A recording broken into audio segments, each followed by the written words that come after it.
What's up, everyone? Welcome back to the IEP Weekly Update, where we dive into what's happening this week in all of our programming tracks, as well as other tips, tricks, and updates from the IEP team.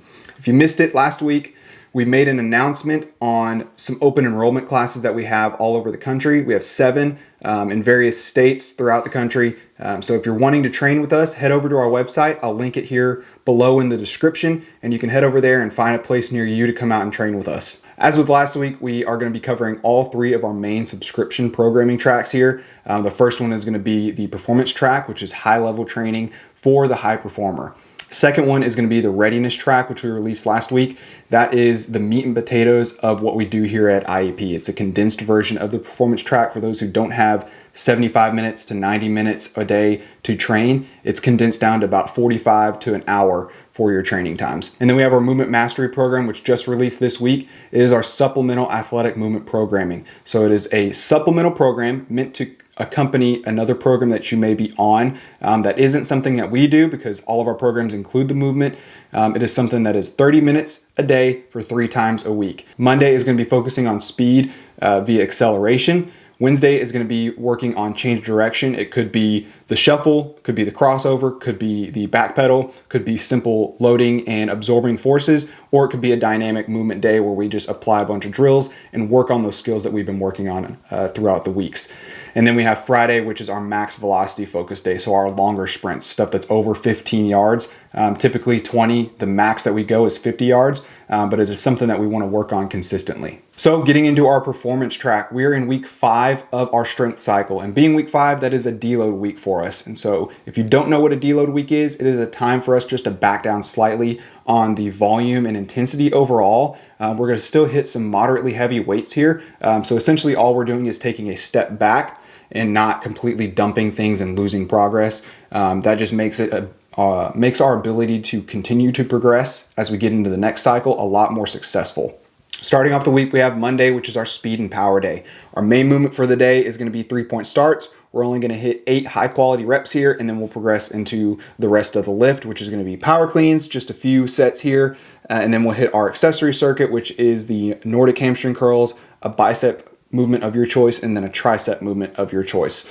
Then we'll get into Tuesday, which is our main lower strength day. Good warm up to start everything off, and then we'll get into 3 sets of front squat, a couple sets of RDL, and then hit our high intensity work capacity piece here to kind of give us that feeling that we really did something that day. Wednesday is going to be our change direction day. This week we're going to be focusing on the back pedal, which is a movement that typically gets a big no-no in the law enforcement community, but if we've scrolled on Instagram enough, we've probably seen somebody do it, or you've done it yourself. So it's a skill that we want to train here in the gym in a safe environment, so that the first time we ever do it isn't out in the field. Accompanying this is going to be our upper body strength work. Only 3 movements. We're going to hit some 3-point rows, close grip bench, and pull up. You don't need to feel fatigued or a massive pump from this. It is just some movement to keep you going and set you up for success when we get back into regular training next week. Thursday will be our aerobic capacity day. This is going to be a little bit shorter than the typical sessions of 75 to 90 minutes. We'll hit a good warm up just to get the blood flowing. Choose your modality of cardio. Could be row, bike, ski, take a walk, light jog, anything like that. Do some mobility, hit a few prehab corrective exercise work at the front end of the lift, and then we're going to hit some capacity prep, which is going to be a specific warm up for the work capacity before getting into the main piece of the day. And then Friday is going to be kind of our all-around day. We'll hit max velocity work, some deadlift, and some horizontal pulling, and then get into another high-intensity work capacity piece to close out the main days of training this week. And then Saturday is completely up to you on how you want to use it. You can use it as a makeup day. So if you miss something on the main 5 days of the week, you can shift it over to Saturday and make it up there. You can use it as an active recovery day, or you can hit the zone 2 cardio that we provide. That's a little more monostructural and longer duration cardio piece for you. Getting into the readiness track.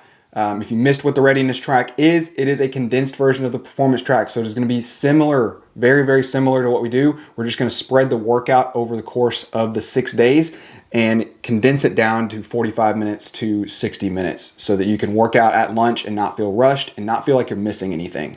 So Monday is going to be our speed and lower strength day. Very similar setup to the performance track. It's going to be a dynamic warm up, hit some 3-point starts, progress into some power cleans, and then we'll hit front squats, Nordics, and RDLs to close out the lift portion.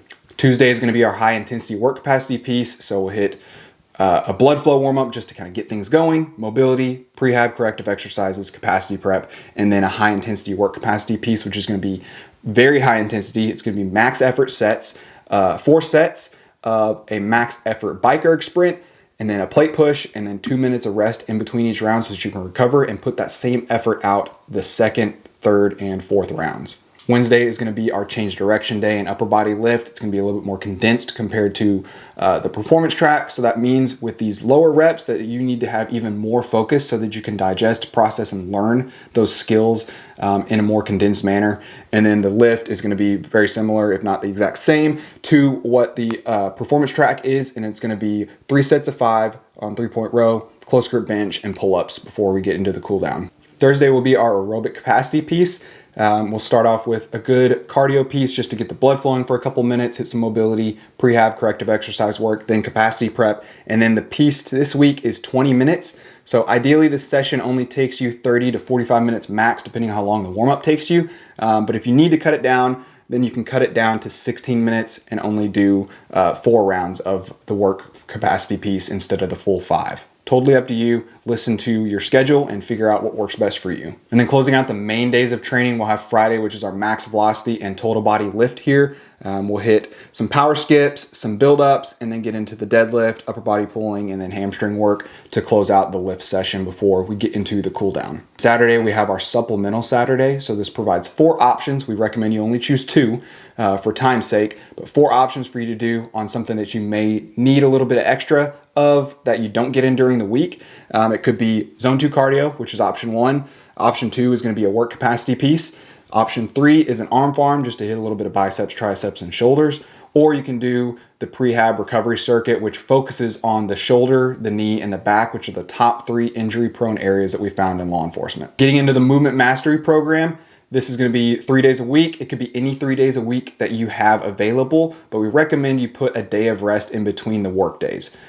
So Monday is going to start off with our acceleration day. We'll hit a good warm up, and then hit some posture work, some movement mechanics work through a drill, and then hit our 3-point starts, which is minimal effective dose here, 6 to 8 reps depending on how you feel. If you're new to the program, we recommend 6. If you're a little bit more seasoned with sprinting, then we can go up to 8 for this week. Wednesday will be our change direction day. Again, working on the back pedal this week. So this is a skill that we need to do regularly. Doesn't have to be every single week.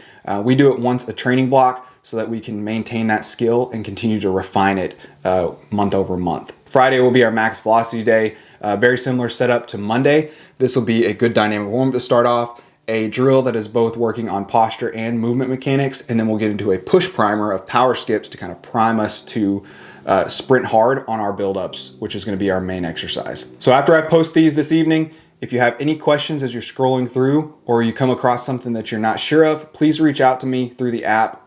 If you're on the program, reach out through the app. Make sure you have your notifications on so you can see my responses. And I'll be able to get back to you as soon as I possibly can because they pop up on my phone just like a text message. If you're not on the program and you need some help kind of deciphering things, figuring out what the differences are between any of our programs, please reach out to us either through a contact us form or through the support email, which are both linked down in the description. And we'll get back to you as soon as possible. And we can either hop on a call or just keep it through email and answer any questions that you may have. We hope everyone has a great rest day today. Check in on your buddies, spend time with your family, get off your feet, eat well, hydrate well, and if you can, get some extra sleep tonight so that you can set yourself up to attack this upcoming week. Until next week, stay safe, train smart.